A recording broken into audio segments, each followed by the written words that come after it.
Les deux malades ne se connaissent pas, ils n'ont aucun lien et n'ont pas fréquenté les mêmes lieux. Pour l'instant, impossible de dire où, quand et comment ils ont été contaminés. Alors, qu'est-ce que la légionellose? C'est une maladie infectieuse qui touche uniquement les personnes les plus fragiles. On la contracte en inhalant des aérosols ou des gouttelettes d'eau contaminées. La bactérie arrive ensuite jusqu'aux poumons et provoque une pneumonie, plus ou moins grave. Récemment, lors d'un contrôle annuel, des traces de cette même bactérie ont été détectées dans les douches du gymnase et de la piscine de Givors.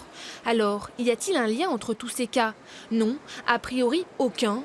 Les deux malades n'ont jamais mis les pieds dans l'un de ces établissements. Un concours de circonstances. La mairie veut rassurer ses habitants. Il faut prendre en compte cette problématique, mais il n'y a pas lieu de s'alarmer les taux sont élevés mais sont en dessous des seuils critiques.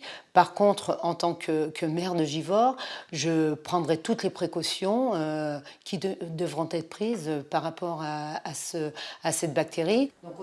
Rien d'alarmant donc, mais est-ce exceptionnel de détecter plusieurs cas de légionellose dans une même zone?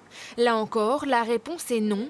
Dans ce laboratoire, on étudie chaque nouvelle souche pour les identifier et les comparer. En France, on compte à peu près 1200 cas par an.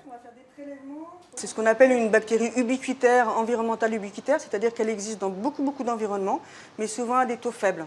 Là où il pourra y avoir un problème, c'est lorsque cette bactérie va se multiplier, sera en concentration plus importante et le patient pourra se contaminer. Et ça, c'est plus rare? Et ça, c'est beaucoup plus rare, oui. Oui, tout à fait.